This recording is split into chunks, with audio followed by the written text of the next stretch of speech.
Welcome, my 252 subscribers, everyone who hasn't given up on AEW yet, and to those of you who think bruh is better than dude, it's undeniably the better word. Bruh. It hits more and it's like a more Chad thing to say. Welcome to my review of AEW Dynamite for the November 9th show. Let's begin. Okay, so the first match is an 8-man tag. The team of FTR and The Acclaimed versus the Ass Boys and Swerve in Our Glory.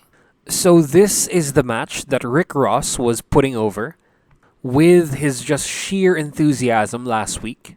And it's better than most of the matches last week. And this is just the opener. So this is one of Max Caster's best raps yet, the one he does for this one. It's very updated and relevant.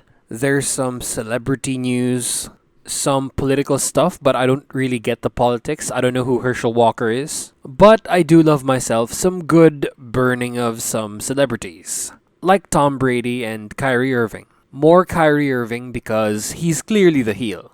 So before the match starts, Billy Gunn attacks Swerve. The dude who took away his scissor hands, he had to be pulled off by BJ Whitmer, who is a former Ring of Honor indie wrestler. This should have happened last week, since there was a pause of the reaction. They were in the same building last week, so why not go after him then? But if you think about it, it was Daddy Ass's birthday last week, so maybe he wanted to put it off until after the birthday. Maybe he didn't want to saddle himself with that bullshit on a special occasion. If they mentioned that, that would make sense. Or they should have just stated that he was looking for Swerve last week but couldn't find him. Last week really did a number on some of the storylines. This show had to fix all of them. But the fact that they had him attacking him is a plus for me. So the match is a fast-paced, crowd-working show stealer. It has all of the tag team mechanisms that I enjoy. The cutting the ring in half, lots of teamwork, and the glorious hold-off spots that I think should be in every match. People are also tagged more than once, so that shows that there's strategy. That's good. It's not just dude gets tagged in, goes out. I have to say that every time because when that happens, it really puts me off to the match. And the stuff they do here is very simple stuff. The Young Bucks and the Elite could definitely use a match like this. They don't need to go balls to the walls all the time because they're getting older. So yeah, we get an awesome dude gets thrown to corner and then is punched by all of the opponent's legal man's teammates. One from each. He's pinballed around. We also get something that I thought was pretty obvious would get a pop. They could do this in normal tags, they could do this in trios, but it never seems to happen. And it's the 10 punch from all of the corners, or into directly opposite sided corners. This is pretty easy to do. It gets a nice reaction, and I think this is too easy not to be done more times. I like the encounter between Keith and Caster. They had a stare down because they were the main rivals for that match. It was always Max trying to lift Keith. We also get the dynamic of Keith Lee being the only face of his team, so he can't stand the other three dudes. He's just tolerating Swerve because he's a good guy. And as for the faces, their dynamic is that they are pretty much a well-oiled machine. They wrestle together like clockwork. They don't try to betray the other team. And they're willing to work together, as symbolized by the scissor spot. So the Acclaimed and FTR just scissor each other in the middle of the ring, in front of the whole wide world and the American TV public. And of course, we have a Morrissey interference spot that Aubrey Edwards doesn't see, but if ever she saw this, as a babyface, would you want to get a DQ win, especially as tag champs, just because of one hit that won't probably matter later? Yeah, I think they should have a limit to the number of hits you can deliver. Also check for the intensity of the move. If it's too much, that's when you should DQ someone. And as for the team, the face team, again, very solid.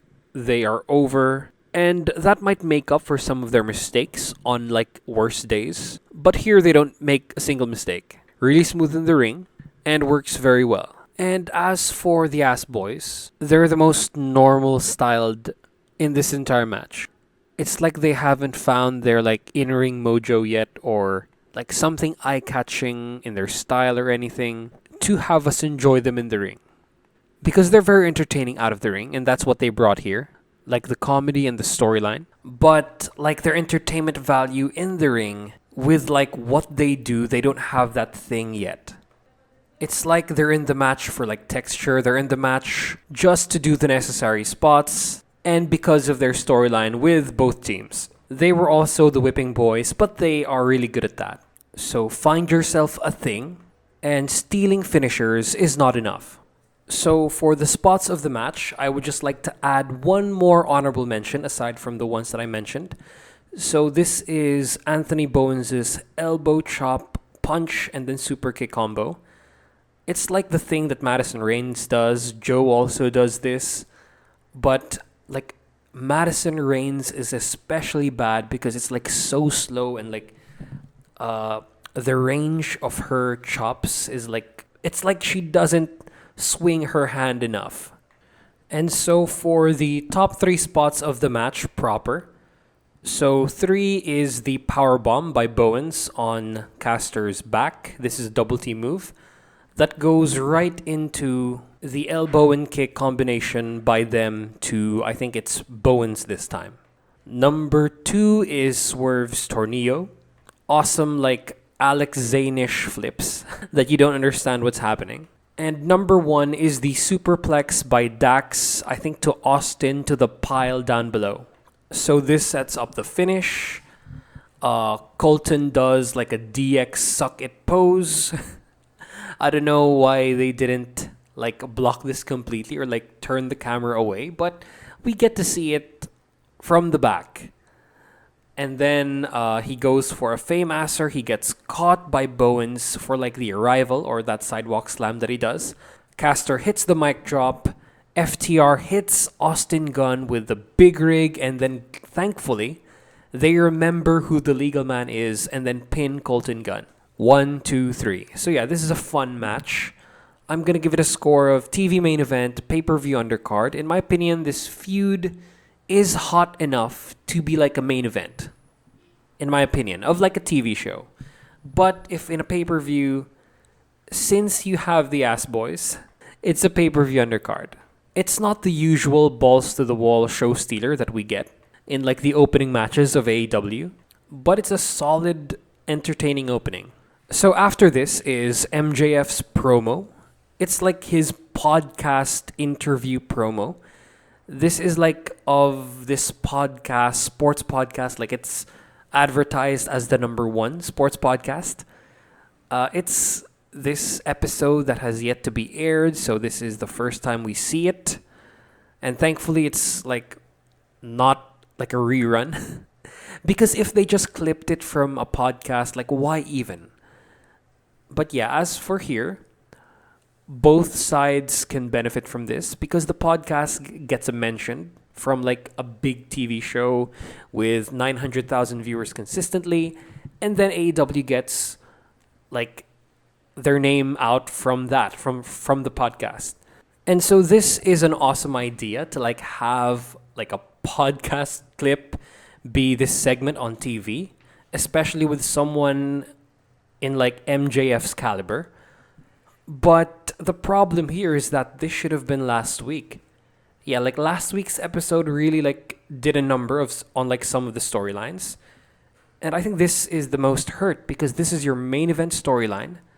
The dude who was attacked, the dude we were there to like hear the reaction of, wasn't in the show even in like this capacity. And then he implies that he's not gonna come back to Dynamite, that his doctor's not gonna allow it. Yeah, no, he should be on TV, especially now when it's 2 weeks away from Full Gear. It's not the epic MJF delivery that we usually get, like the fiery, angry, shouty MJF promo that everyone seems to like. But the content here is like a lot better than most of his promos because there's no like whininess, there's no emotional damage, oh woe is to me type of thing. But we just get like this generational talent sounding off on other generational talents, as well as like referencing the history of the show. So yeah, so he compares himself to past names like Bruno Sammartino, Hulk Hogan, Ric Flair. You know, the past names, the past superstars of American wrestling that have went mainstream.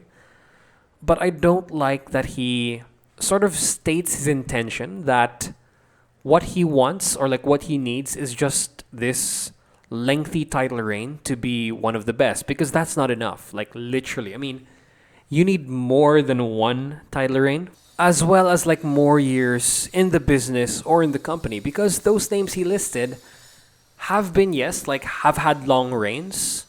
They've also won the title multiple times. It was like organic. They didn't state this like intention of being the chosen one. They just were. And isn't the goal like as champion to be like champion forever? Or like hold it until you retire? Like why even manifest that you're ever gonna lose it? I don't get this line here. And then he buries and puts over Mox at the same time. Whether he's going tweener or not, it's setting up for something. Either he truly does respect Mox, or he's putting him in a false sense of security, which I think Mox is immune to.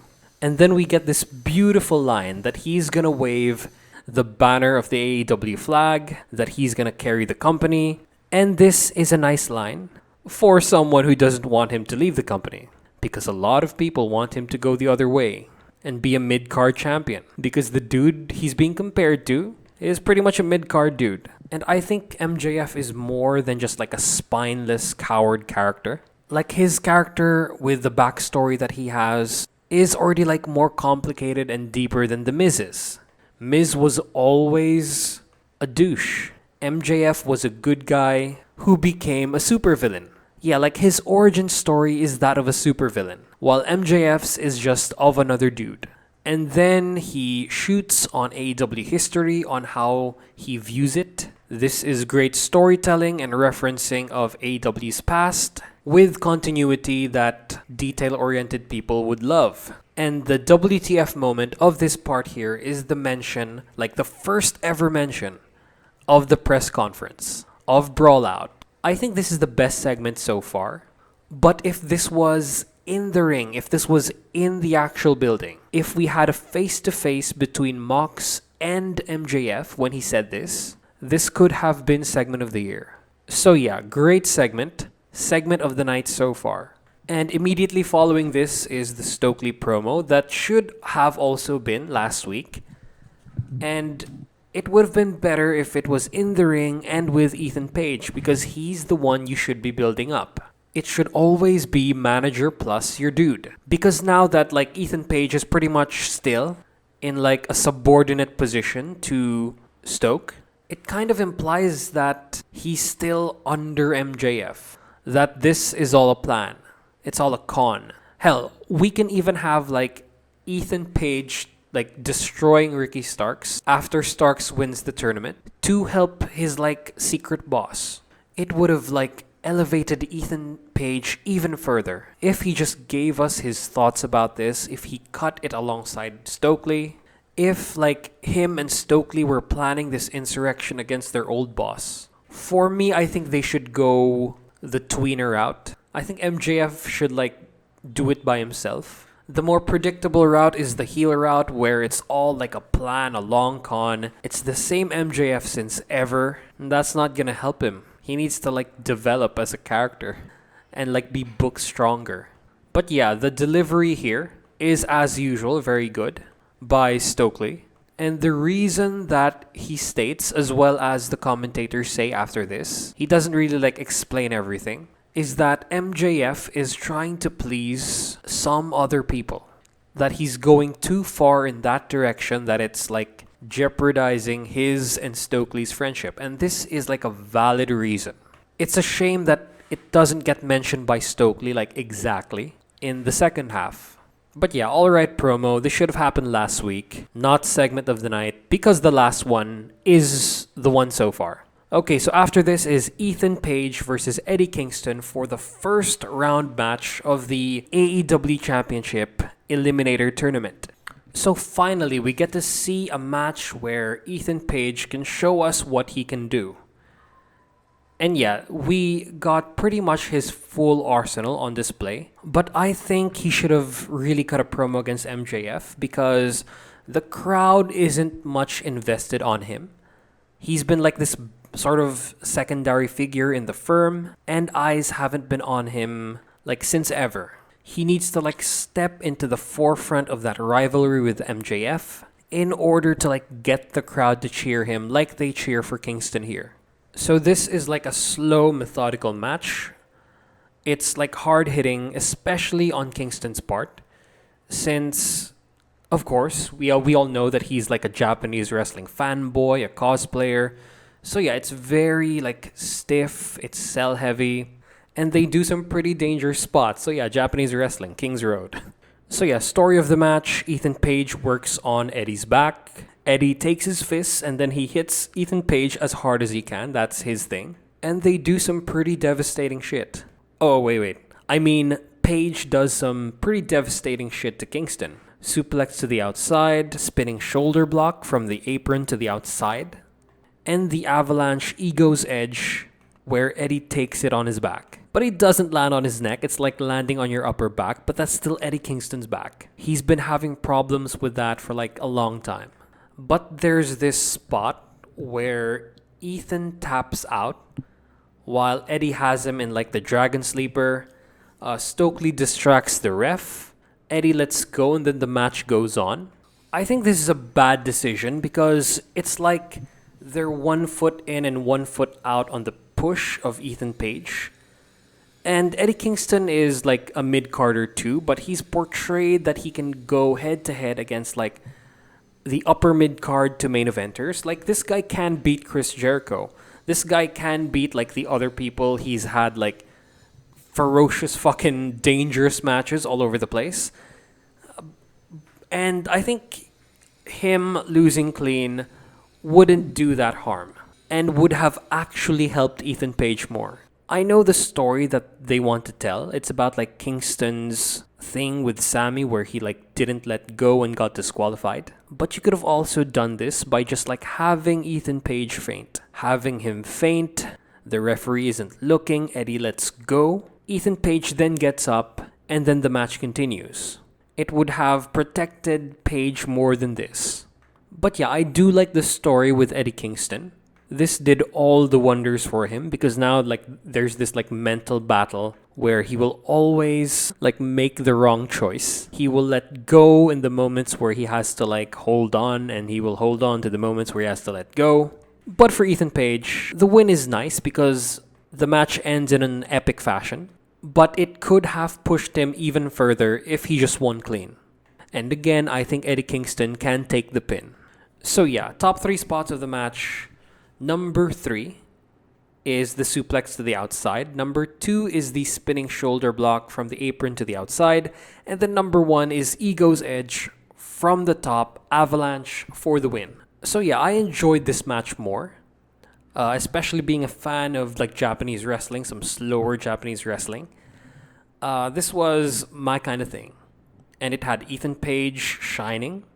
So yeah, TV main event, pay-per-view undercard match, despite its like flaws, but it's still like a very good slow match that doesn't make me want to fall asleep. So yeah, pretty good.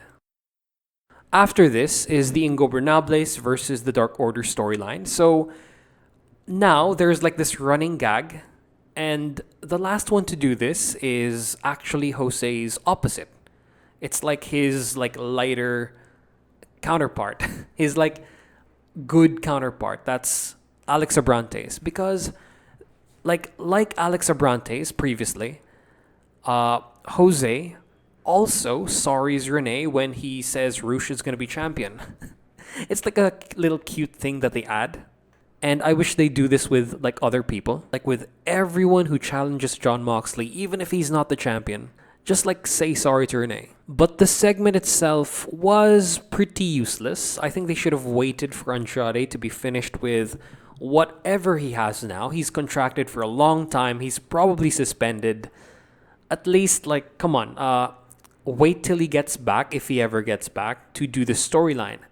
Because if it's just Roosh, who hasn't been built as like the leader of the faction, he's like more of like he's like more of the muscle than the actual leader.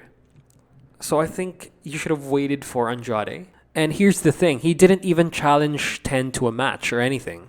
They're just giving him more chances to join their faction after like saying here himself that he doesn't give second opportunities. This is like the third or fourth. The match has been put off for so long that they should just fucking pay it off. Just pay it off, have Andrade return, and have Ingobernables rule AEW. Or at least a certain division. The best part of this segment is John Silver, who says, Roosh bag. Give this man an award. He will never be not entertaining. And Roosh's reaction to this is just like, also the best. Give them both awards. So after this is the Wardlow segment. And it starts off as a great misdirection because we have like the usual Wardlow squash that has been plaguing his title run according to the fans. He's not being put into like substantial storylines. But for most of his like run, he's been put against jobbers. But that's about to come to an end right here after one more jobber. But this is a really good fucking jobber. He's named, he has a gimmick that's actually kind of funny but is running out. And he has the potential to be like an actual like good mid-card champion holder someday. We'll see about that. But the gimmick is like pretty funny because he's been going for titles. I don't think he's gone for the multi-man as well as the world titles yet or any of the ROH ones. But when the fuck will this guy just give up? It's like he has a death wish. Like, who the hell? You know what Danhausen would? Danhausen would sell a belt to Arya Daivari. I'm telling you, if it's like Orange's belt and then Danhausen sells it to Arya, leading to a feud, leading to Orange getting it back, of course, and forgiving Danhausen, because who wouldn't? That would be an awesome lower card storyline. Just saying, you're free to steal the idea. But yeah, for this one, he goes after Wardlow's TNT title. And he's going up of the ranks. It's getting more expensive. He has the money, as well as the butler to offer for the belt. And yeah, his butler isn't approving of this. And then of course, Wardlow shows up, fake hands the title, and then destroys both of them. Pins Arya Daivari 1, 2, 3, squash. He goes for 4 power bombs, and you can just see Samoa Joe outside looking like he's about to turn on Wardlow. I feel that he feels that this is getting too self-indulgent for the guy. I think for him, Wardlow is feeling himself too much. He's been like pretty much a bad friend to Joe because of what he says after and what he's said like back in previous episodes. Like he's been cutting him off, he's been stealing the spotlight. Wardlow's name is also in the first part of the tag team name. War comes before Joe, by the way. So yeah, after the match, when Wardlow calls out Powerhouse, and then yeah, you kind of get a sense of like Wardlow feeling himself too much. Because, I mean, that's a pretty arrogant statement to make. That finally, I have a worthy opponent with Samoa Joe right behind you. And then he proceeds to say that he's gonna take every title in the company. So Wardlow, poor choice of words, and good job being a bad friend. Because I'm with Joe on this one. So Joe attacks Wardlow, Hobbs and Joe stare down. It's looking like it's gonna be a 3-way at Full Gear. I don't know if it's for both of the titles. I don't think that should happen. Or maybe they should just like merge the belts already. Just create a new title for Ring of Honor. So yeah, for Big E and for fans who like big man slapping meat, there you go. You have a 3-way match between fucking 3 hosses. 3 of the biggest dudes in the company. Vince McMahon might tune in just for that. And of course, because people say it all the time, it's gonna draw ratings. After this, it's just a short segment of Renee Paquette basically just confirming the match at Full Gear. And then Jade cuts a promo to like redirect people to Rampage, get them to watch. Nothing of any substance. They should have given her more than just, hey, go watch Rampage, that's where I'll deal with Nyla Rose. Like, why not tonight? Odd ass segment, I don't know. Why? Why not just cut a promo? I mean, it's not Jade's fault since you have like Tony Khan feeding her stuff, but why? I mean, why make this decision? Like, just cut the promo there and then have them, like, face off at Rampage or something or anything. So after this is Saraya and Britt Baker face to face in ring promo. So this is it. This is the substantial in ring promo that we all needed in this feud, especially from Saraya. Because this wasn't just her like recent run before she was released, before she was injured. Like the promos she cut when she came back to the WWE were just fucking terrible. It's always like, I'm back, and like a lot of like murmuring and shit. It's all mumbling. She actually sounded human here. Much more like how she was portrayed in Fighting With My Family. Like this promo here fits that very much. The promo that Florence Pugh cut is I think what she was going for. She does almost like turn the crowd against her here. She went overboard by like calling AEW her house, as well as like Britt making great points that she built AEW from the ground up and calls Saraya a superstar. Fans almost went to Britt actually because like there were no lies there. Saraya then starts to like big time Britt. Like, I did more than you did because I went through the like WWE. It was like implied. She had like many years wrestling in the indies to add to the WWE run. She almost like buried the women's division in this promo. And this was just topped off with the you don't have what it takes to be a star line. Because that is untrue. Britt Baker has carried this women's division by herself after being like that shitty babyface. But yeah, Saraya, I almost called her Paige because of all the big timing. But yeah, Saraya does get the crowd back after she channels Florence Pugh that turns her back face because she says all of her problems. Like all of the shit that she had to go through after her WWE run. She went real with this. She talked about her drug addiction, her injuries, even her nudes being released. Only thing missing here was Alberto. But yeah, Britt does not say anything back. She is stunned silent. She tries for like a cheap shot, but Saraya wins out and kicks her ass. So yeah, I think this is the most noteworthy segment of the night. And it's also... yeah, this is best segment of the night. If MJF only cut his promo like live, that would have been the best. But since it's not, it goes at like number 3 after Jon Moxley's promo later. So yeah, after this is Jay Lethal and Best Friends, like this like useless match that happens. It was completely random. It's like the generic thing where it's like dude insults another dude, let's have a match right now sort of thing. But it was shot pre-taped, like early on in the show. So there's that, as well as like the reveal that Cole Carter was just hired. And this just like is a bad decision. You could have elevated this dude, but now he's back to the factory. Minus points for that. They set up Orange versus Lee Johnson. Okay, not the best way to build up a match. But yeah, the Trent versus Darby match was set up in such a generic, like shut your mouth video game sort of way that I think it affects like the crowd's reaction to it. And where's Darby? Where's Sting? Why Trent? I know they had a thing like earlier on in the year, but why Trent? Why have Best Friends eat this loss against Jay Lethal, who's been growing stale? Fun matches, but his gimmick is growing stale. So as for the match itself, it started out with like a terrible bump to the steps. Never mind, it was a non-bump by Trent. He just like flows over the steps, and then like this is the story of the match.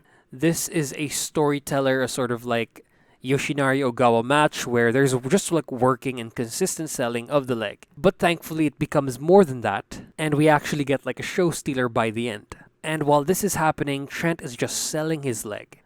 So yeah, like right after that long period of like working on Trent's leg, we get the avalanche German suplex. That's top spot of the match, no question. Trent attempts a dude buster, but then is distracted by Sanjay Dutt. Danhausen like interferes to like negate Sanjay Dutt, punches him in the dick. Satnam Singh takes Danhausen out. Barrera then proceeds to futilely dropkick Satnam off of the ropes, but then Jay catches him in like a fireman carry drop. He's slow to get up, and then lethal injection for the win. So this match was actually not that bad. It's not the worst match of the show. We have like the squash match, and then the women's match, and then this. So yeah, pretty good match for all things considered. TV main event. But like the Jeff Jarrett promo that came after this, it's just like a simple sort of thing. Like, I still stand with my belief that this should have happened like early on in a pay-per-view cycle. Like maybe in a week after the pay-per-view. Because this just doesn't work out. Like introducing a faction 2 weeks before like a pay-per-view is so fucking stupid. And it's a waste of time and could have been used for other shit. And all the dude did was like take shots at Braun Strowman, take shots at the WWE. Like with Braun Strowman I'm okay with because he is a dick. But this is like an unimportant feud. Darby and Sting don't even show up. It's like a Rampage level. But yeah, it took away from other storylines. Matches all have been of decent length. But yeah, what about the Wheeler versus Danielson thing? The BCC infighting, we could have got that. As long as they didn't show up with JAS. Maybe start the build-up between Sammy Guevara and Daniel Garcia. Have Jungle Boy and Luchasaurus like have an encounter. Have him like cut an in-ring like long-ass promo against Christian instead of just like this thing where it's just like Jade's promo. It's just like redirecting you to Rampage. Like why not say it now where there's like probably 900,000 viewers watching? Such a stupid decision. Or you know what, why not have the Elite re-debut? Have them actually like start something, like start an actual storyline with Death Triangle. Instead, they're probably gonna show up next week or like just at the pay-per-view and it's gonna be like a superstar taking back their spot. Like in a sports team. The sub who has been doing very well is gonna get benched just to like give the star his spot back. Yeah, but instead we get time for Jeff Jarrett. And do the people really care about this whole feud? I don't think so. It happened at the wrong time. I like Jeff Jarrett, but this isn't it. Because they're not the big bads as for now. So yeah, that's basically my opinion about the next two segments. Jungle Boy's segment is shit because it's just a redirect to Rampage. As for the Elite's video, it's very well edited. They should show up on TV like 2 weeks away, or 3. Last week was like the best time. And that video, even if like well edited, it does feel nostalgic. It's just like a little bit self-indulgent at this point. Just make your return. So yeah, that's the next two segments out of the way. Next is the Mox promo. And this was so different from like the Mox that we get is so different from like his usual promo spot after the first match. This one actually has more purpose, it has more bite, and it's the best way to counter MJF. Because MJF comes with like all this passion, he comes shouting, he always says like the woe is to me thing. He's very millennial. He's very like millennial Gen Z-ish. And in this promo, you can really see like the generational difference between Gen X Jon Moxley and millennial MJF. Because he tries to like bury MJF. He buries the diamond ring. He pretty much like makes fun of him. He makes fun of like him using like the devil name. He like exposes his ass with all of like the woe is to me promos. It's pretty much what William Regal tried to do 2 weeks ago, I think. Was that 2 weeks ago? And the approach that Mox takes is just like chill. He makes MJF pretty much look like a joke. He devalues all of MJF's points pretty effectively. And I think this is Mox at his best. When he's just like a chill dude talking casually. He says like, dude, are you seriously calling yourself the devil? Like he's saying this to a dude who uses mid. He probably says bruh a lot too. And bruh is a lot more superior to dude. It has more of a kick. Like bruh. And then he actually like brings up shit from his past. He's seen the devil. People chant Vince McMahon. That popped me. But I like how Moxley brings up past encounters as well as his experiences. And yeah, William Regal does a good job here too. He's the dude reacting to Mox's statements. And yeah, ball is on your side, MJF. What are you gonna do with it? So after this is the Danielson versus Guevara video package. And like, it's just a short thing. It would have been cooler if it was like a backstage interview. Danielson goes all passionate and intense and angry because everything just like fell apart. Like everything he tried to accomplish like fucking failed. With Wheeler, with Garcia, and with Chris Jericho. So that's why I think he's gonna win. A man can only take so many L's. So yeah, good promo. And overall, this is like a very strong, like, segment-wise show. So after this is Jamie Hayter versus Sky Blue. So Blue brings in some backup in Tony Storm. It's a smart move, but it doesn't pay off in the end. But it's a great opportunity to like build up the story between Tony and Jamie. Because like right at the start, they have a confrontation. This gives Sky the advantage, and she gives us like some pretty decent stuff. Like Jamie is distracted by Tony's mere presence. Sky is given like a decent amount of control. They don't go for a show stealer since the crowd already reacted to Jamie. Like her overness carried them through this match, even during the down parts, especially the rest holds, as well as like Sky Blue starting to like lose it. Because she like fails her like spin kick, this derails the match. If she just like executed the spin kick correctly, the crowd would have been in it, they would have been louder, and like the latter half would have been more dramatic. But no, they just took out the crowd with like that failed spin kick by Sky. She did do a nice code blue, but they popped for that and then stayed quiet until the end. And the end was pretty good. Because Jamie tries to go for like an electric chair, Sky counters it into a cazador, it's countered into a waistlock, and then the Rainmaker, Jamie wins. So yeah, top 2 spots of the match. Number 2 is when Sky Blue takes out all the heels. Number 1 is the finish. So yeah, after the match, Tony tries to go for the save, Jamie escapes, steals the belt, does a little bit of posing, and gets one over on Tony Storm. So after this is the Brian Cage promo. And Brian Cage on the mic reminds me of Athlean X, the fitness YouTuber. He sounds the same way like every time he cuts a promo. He can do menacing and intimidating like very well. But if that's your range, this is my same complaint with Wardlow actually. They both have like only one speed when it comes to promos. And that's why I don't understand why like the big dudes are praised for promo skills, because, I mean, not really. They're not really that good most of the time.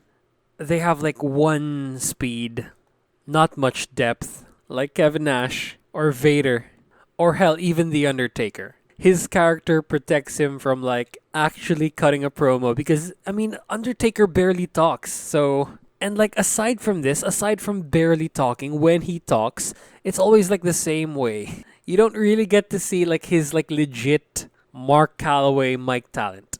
His voice like sounds so ordinary when it's just like Mark Calloway. And when it's The Undertaker, we excuse it because of the character. But it's always, I am The Undertaker. You will rest in peace. It's always that shit. So yeah, this is completely unlike Powerhouse Hobbs and Samoa Joe. They both have this like poetry. Especially Samoa Joe. Wardlow and Brian Cage, it's like a plane for them. While for Joe and Hobbs, it's like peaks and valleys. Especially Joe. Just the eloquence and the choice of words and when to use them. Joe is like something else. Brian Cage has the best work rate among all of them. And like a second might be Wardlow. A third is Joe, and then fourth is Hobbs. But to reach like a main eventer level like Joe, whose work rate isn't that like much anymore. He used to do more, but he's getting older, so yeah. But it's not that far away from Wardlow. Brian Cage leans too much on one direction and not the promo side. So yeah, I think that's what he's missing. And now that he's on TV consistently, he has the chance to prove himself. So yeah, looking forward to that. But this was like pretty much a weak segment.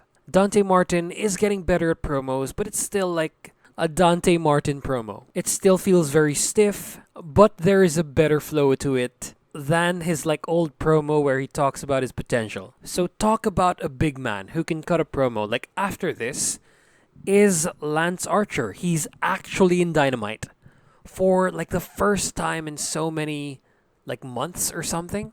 He shows up in pay-per-views, but he like rarely shows up on Dynamite and on Rampage, and thank God Lance Archer is back, but sadly it's to lose to Ricky Starks, I think. And just a side note, the start of this like whole interview is so bad because they start the thing like right before Alex Marvez talks, and it's so unnatural. It's like he's putting on a performance. Like Alex Marvez isn't the best actor, but he can do the job well. He can play off other people, and he's like funny in comedic roles. But here, they start with this shot with him expressionless, and then suddenly, in like a split second, he is like worried, he's scared, and it's just so stupid how they like edited this whole thing. If it's not live, and it's probably not live. As for Lance Archer, I love that he's back in AEW. But again, he's just here to make Ricky Starks look strong, and that's a fucking crime. He should be like in his own storyline. He should have like a spot, like a challenge to like the TNT title. He should win a title at some point. But sadly, there's just like no room for some reason. Fuck. His line, "Everybody dies," is just like perfect for merchandising, for like a t-shirt you wear to church. Like, where's the lie there?